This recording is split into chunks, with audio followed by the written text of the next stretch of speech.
Bulletin లో breaking ని చూసిన నిర్మల్ జిల్లా కానాపూర్ లో ఇసుక దందా జోరుగా సాగుతుంది. సోమారిపేట గ్రామంలో కండెం ప్రాజెక్టు వద్ద ఇసుక మేటలో జారుతుండగా ఇసుక సురులు అందిన కాడికి దోచేస్తున్నారు. అధికార పార్టీ సర్పంచ్ సహా బీఆర్ఎస్ నాయకులే దళారులుగా మారారని తెలుస్తుంది. మంత్రి అండదండలతో ఫేస్ అనుమతి పత్రాలు రెడీ చేస్తూ వేల టన్నుల ఇసుకను పట్టణ ప్రాంతాలకు తరలిస్తున్నారు. కోట్లు విలువ చేసి ఇసుకను కూటికి వేళ్లతో పెలికిలించినట్టు కొండలు తలపించేలా డంపింగ్ చేస్తున్నారు. కౌట్ల గ్రామానికి చెందిన డబుల్ ఇండ్లను సాక్కుగా చూపుతూ ఈ ఇసుక దందా కొనసాగిస్తున్నారని తెలుస్తుంది. మంత్రి అంత దండలతోనే తప్పుడు అనుమతి పత్రాలు సృష్టించి యథేచ్ఛగా ఇసుక రవాణా చేస్తున్నారని అన్నారు. సర్కారుకు కట్టాల్సిన పన్ను కూడా ఎగేసి హైదరాబాద్, నిజామాబాద్, నిర్మల్ జిల్లాలకు తరలిస్తున్నారు. ఇక చర్యలు తీసుకోవాల్సిన పోలీసులు, రెవెన్యూ, ఫారెస్ట్ అధికారులు మామూళ్లకు కక్కుర్తి పడుతున్నారని ఆరోపణలు సైతం వినిపిస్తున్నాయి.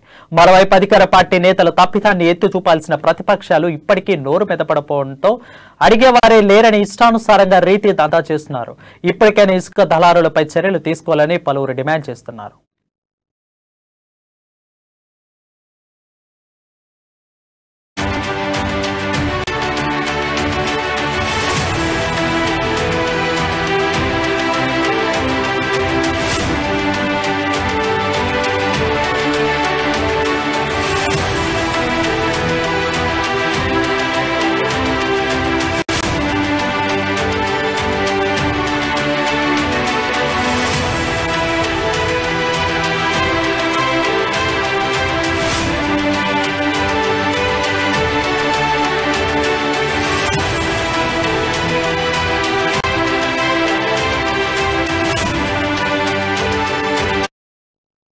బులెటిన్ లో బ్రేకింగ్ ని చూసిన నిర్మల్ జిల్లా కానాపూర్ లో ఇసుక దందా జోరుగా సాగుతుంది. సోమారిపేట గ్రామంలో కడెం ప్రాజెక్టు వద్ద ఇసుక మేటలు బారుతుండగా ఇసుక సురులు అందిన కాడికి దోచేస్తున్నారు. అధికార పార్టీ సర్పంచ్ సహా బీఆర్ఎస్ నాయకులు దర్రాలుగా మారారని తెలుస్తుంది. మంత్రి అండదండలతో ఫేక్ అనుమతులు పత్రాలు రెడీ చేస్తూ వేల టన్నుల ఇసుకను పట్టణ ప్రాంతాలకు తరలిస్తున్నారు. కోట్లు విలువ చేసే ఇసుకను కూటిక వేలతో పెలికించినట్లు కొండలు తలపించేలా డంపింగ్ చేస్తున్నారు.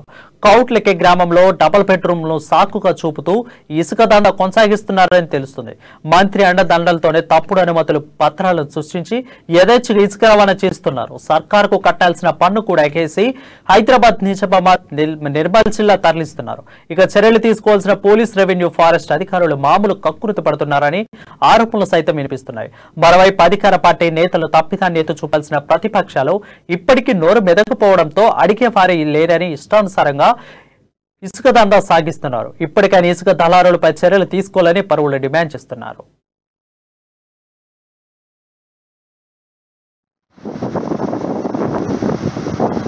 సన్నపు ఇసుక అనేది ఎంతో కొంతవరకు ఎల్లుతున్నటువంటి పరిస్థితులు. ఆ ఇసుకను ఇక్కడ ఖానాపూర్, కడెం, పెంబి మండలాలకు పేదవాళ్ళు ఇల్లు కట్టుకుంటున్నటువంటి పరిస్థితుల్లో అసలు పేదవాడికి ఎటువంటి ధోని దొరకకుండా, ఎటువంటి ఇసుక దొరకకుండా పెద్దోళ్ళ చేతితో ఉన్నటువంటి అధికార పార్టీ నాయకుల చేతి వాట ఉండి అక్కడ ఉన్నటువంటి నాయకుల, ఈ యొక్క అధికార పార్టీ నాయకుల అండతో అక్కడ ఉన్నటువంటి లారీలు, పెద్ద పెద్ద లారీలలో ఓవర్లోడ్తో నింపి అక్కడ లోడ్ చేస్తున్నటువంటి పరిస్థితి. ఆ ఇసుకను అక్కడక్కడ తీసుకెళ్ళి అక్కడ డంపులు చేస్తున్నటువంటి పరిస్థితి. మరి అక్కడ ఉన్నటువంటి పెద్ద వాగులో నుండి ఇది గత కొన్ని సంవత్సరాలుగా ఉసుకే వ్యాపారం జరుగుతుంది. ఇక్కడ ఉన్నటువంటి స్థానిక ఉన్నటువంటి అధికారులు కానీ మరి ఎవరు కూడా దీన్ని ఖండించడం లేదు. ఇది తప్పు అని తెలిసినప్పటికీ కూడా మరి దీని మీద వాళ్ళు సహకరిస్తున్నారు. ఇటువంటి సహకరించేటువంటి పద్ధతిని మానుకోవాలని సిపిఎంఎల్ న్యూ డెమోక్రసీ పార్టీ తరఫున మేము తీవ్రంగా హెచ్చరిస్తున్నాం. కాబట్టి రోడ్లు చట్టరీత్యా నిర్మించేటువంటి రోడ్లను మరి ఫారెస్ట్ అధికారులు అడ్డుకొని మరి కష్టపడి ఎన్నో సంవత్సరాల నుంచి పోడుగొట్టుకున్నటువంటి భూములను కూడా నిరుపేదలైన వాళ్ళని హక్కుపత్రాలు ఉన్నప్పటికీ కూడా ట్రాక్టర్లు పెట్టనీయకుండా సీల్ చేసి అనేక రీతిలుగా ఇబ్బందులు పెడుతున్నటువంటి పరిస్థితిలో ఉంది.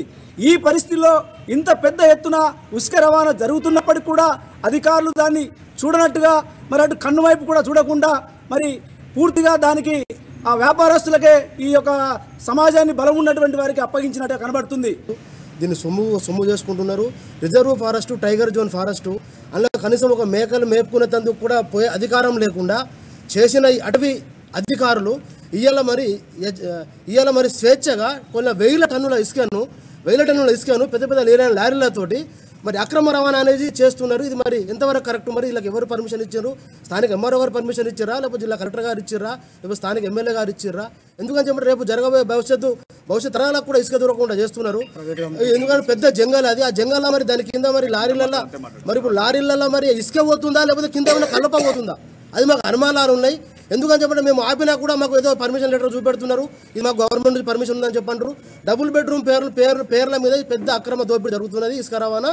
దీన్ని తక్షణమే ప్రజలు కానీ, అధికారులు కానీ, స్థానిక నాయకులు కానీ గమనించి రేపు భవిష్యత్ తరాలకు అన్ని రకాల రేపు ఉపయోగపడాలంటే మనకి ఇసుక అవసరము. దీన్ని తక్షణం ఆపేయాలా, లారీలను సీజ్ చేయాలా, దీనికి ఎవరైతే పర్మిషన్ ఇచ్చారో వాళ్ళని కూడా విచారణ జరిపించాలని చెప్పి మేము అవసరం సీసీఎఫ్ గారు కానీ కలెక్టర్